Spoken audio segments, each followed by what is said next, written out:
Hi friends, எல்லாம் எப்படி இருக்கீங்க? நீங்கள் நல்லா இருக்கான்னு பிரார்த்திக்கிறேன். இன்றைக்கும் கூட எங்களோட சாப்பாடு என்ன வேணா, இது வந்து புழுங்கல் அரிசி சோறு, அப்புறம் வந்து இது வந்து இறைச்சி சூப் செஞ்சுருக்கேன். பிளாக் பெப்பர் போட்டு கொஞ்சம் சூப் செஞ்சுருக்கேன். இதை பாருங்க, சிராய், அப்புறம் ஜிஞ்சர், பூண்டு அதெல்லாம் போட்டு கொஞ்சம் இறைச்சி சூப் வச்சுருக்கேன் பாருங்கள். இது ரெண்டு தான் இது சூப் ஒண்டி தான் எங்களோட சாப்பாடு ஃப்ரெண்ட்ஸ். சூப்பும் சோறும் ஃப்ரெண்ட்ஸ் பாருங்க. ஓகேங்களா? நல்லா இருக்குங்களா? பார்க்கவே நல்லா இருக்கா? இப்போ வந்து நாங்கள் பசிக்குது, சாப்பிட போகிறோம்.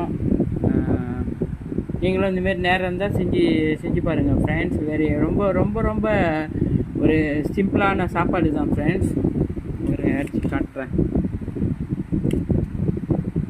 அவ்வளோதான். பூண்டு, அப்புறம் கொஞ்சோண்டு கிச்சாப் சால்ட்டி கிச்சாப் போட்டு கொஞ்சம் ஊற்றணும் ஃப்ரெண்ட்ஸ். இதுதான். ஓகே ஃப்ரெண்ட்ஸ், ரொம்ப நன்றி ஃப்ரெண்ட்ஸ்.